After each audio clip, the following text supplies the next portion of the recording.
साहित्य के संदर्भ में प्रासंगिकता का सवाल बार बार उठाया जाता है और प्रायः इस तरह की वही साहित्य श्रेष्ठ होगा जो प्रासंगिक होगा। नाजरीन, सत श्री अकाल, नमस्कार, आदाब। मेरा नाम रहबर नवाज़ है और आपके दिलों तक पहुंचना शुरू हो चुकी है कलम यूपी की। हमारी कलम यूपी की सीरीज़ पर बहुत सारी वीडियोस पे हमने कई सारे कमेंट्स देखे जिसमें कविता की प्रासंगिकता क्या है, हम इस वीडियो को क्यों सुने। तो फिर श्रोतागणों, क्यों ना हम आज साहित्य की वर्तमान समाज में प्रासंगिकता पर ही बात कर लें। जो लोग यूपी पीसीएस में हिंदी साहित्य को अपना ऑप्शनल विषय बनाए हुए हैं, उनके लिए यह वीडियो विशेष महत्व रखता है और वह लोग भी इस वीडियो को सुनकर अपना ज्ञान वर्धन कर सकते हैं जिनकी साहित्य में गहरी अभिरुचि है। प्रासंगिकता वह कसौटी है जिसके आधार पर किसी रचना या रचनाकार को कमतर या महत्वपूर्ण साबित किया जाता है। पूर्ववर्ती रचनाकारों के मूल्यांकन में तो इसका खूब प्रयोग किया जाता है।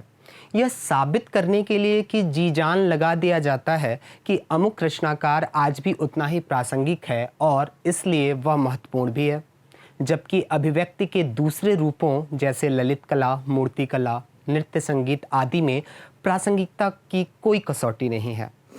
वाल्मीकि, भावभूति, तुलसीदास, केशव, मैथिली शरण गुप्त आदि द्वारा राम कथा को आधार बनाकर लिखे गए सभी काव्यों का महत्व कायम है।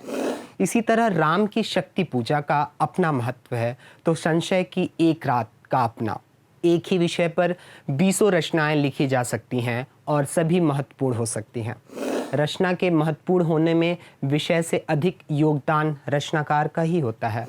साहित्य की उत्कृष्टता विषय सापेक्ष नहीं है, बल्कि विषय निरपेक्ष है और होनी भी चाहिए।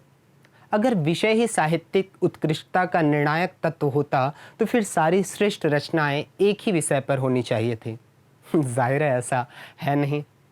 अब आइए हम विगत वर्षों में आयोग द्वारा पूछे गए निबंध और कुछ प्रश्नों के माध्यम से इसकी प्रासंगिकता को समझते हैं। देखिए, वर्ष 2020 में यूपी पीसीएस की मुख्य परीक्षा में एक निबंध पूछा गया था। निबंध का शीर्षक था साहित्य की सामाजिकता। इसे हल करते समय हम साहित्य का सामाजिक रूढ़ियों पर प्रहार के माध्यम से कबीरदास के कुछ दोहों का प्रयोग कर समझा सकते हैं। जैसे यदि हम कबीर के इन पंक्तियों को देखें तो हम पाएंगे कबीर जहां एक और समाज में समरसता और समानता लाने की बात कर रहे हैं, तो वहीं रूढ़िगत विषयों पर अपने दोहों के माध्यम से कठोर प्रहार करते हुए नजर आते हैं। कबीरदास जहां मुसलमानों के लिए कहते हैं कंकर पत्थर चुन के मस्जिद लई चुनाए, ताज चढ़ी मुल्ला बांग दे क्या बहरा हुआ खुदाए, वहीं हिंदुओं की रूढ़ियों पर प्रहार करते हुए कबीरदास कहते हैं कि पाहन पूजे हरि मिले तो मैं पूजे पहाड़, पाहन पूजे हरि मिले तो मैं पूजे पहाड़, ताते तो चाकी भली पीस खाए संसार। यह दोहे आज भी उतने ही प्रासंगिक हैं जितने कि कल हुआ करते थे। वहीं वर्ष 2019 के हिंदी साहित्य पेपर 2 में एक प्रश्न आया था कि कबीर के दार्शनिक विचारों का व्यवहारिक और सैद्धांतिक पक्ष क्या है, उदाहरण सहित व्याख्या करें। यहाँ भी हम इन दोहों को लिखकर कबीर की सामाजिक चेतना को बता सकते हैं। वहीं दूसरी ओर 2019 के ही पेपर में एक गद्यांश दिया था जिसका संदर्भ सहित व्याख्या करना था। वो गद्यांश था कि जिस प्रकार आत्मा की मुक्तावस्था ज्ञान दशा कहलाती है, उसी प्रकार हृदय की यह मुक्तावस्था रस दशा कहलाती है। हृदय की इस मुक्ति की साधना के लिए मनुष्य की वाणी जो शब्द विधान करती आई है उसे कविता कहते हैं। इस साधना को हम भाव योग कहते हैं तथा उसे कर्म योग और ज्ञान योग का समकक्ष मानते हैं। यहाँ हम इस निबंध की शुरुआत इस वाक्य के रचयिता आचार्य रामचंद्र शुक्ल जी की ही कविता क्या है नामक एक रचना के कुछ अंश से कर सकते हैं। वह कहते हैं कि मनुष्य अपने भावों, विचारों और व्यवहारों के साथ कहीं मिलाता और कहीं लड़ाता हुआ अंत तक चला जाता है और इसी को जीना कहते हैं।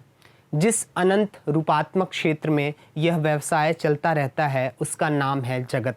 जब तक कोई अपने पृथक सत्ता की भावना को ऊपर किए इस क्षेत्र के नाना रूपों और व्यवहारों को अपने योगक्षेम, हानि लाभ, सुख दुख आदि से संबद्ध करके देखता रहता है, तब तक उसका हृदय एक प्रकार से बद्ध रहता है और इन रूपों और व्यवहारों के सामने जब कभी वह अपनी पृथक सत्ता की धारणा से छूटकर अपने आप को बिल्कुल भूलकर विशुद्ध अनुभूति मात्र रह जाता है, तब वह मुक्त हृदय हो जाता है।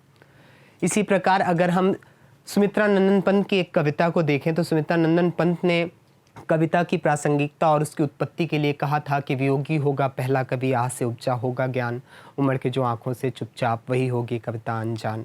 तो प्रासंगिकता का सवाल साहित्य और समाज के संबंध का सवाल नहीं है, यह साहित्य की सामाजिक उपयोगिता का सवाल है। यह एक तरह से साहित्य को समाज और राजनीति के लिए उपयोगी उत्पाद में बदल देने की सुनियोजित परियोजना का हिस्सा है।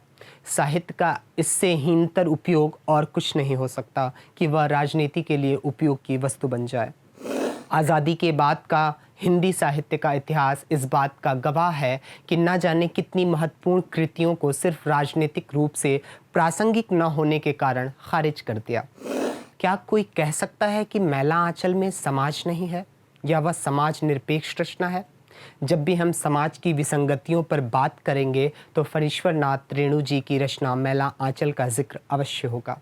मैला आंचल का कथनायक एक युवा डॉक्टर है जो अपनी शिक्षा पूरी करने के बाद एक पिछड़े गांव को अपने कार्यक्षेत्र के रूप में चुनता है तथा इसी क्रम में ग्रामीण जीवन के पिछड़ेपन, दुख, दैन्य, अभाव, अज्ञान, अंधविश्वास के साथ साथ तरह तरह के सामाजिक शोषण चक्र में फंसी हुई जनता की पीड़ाओं और संघर्षों भी उसका साक्षात्कार कराता है।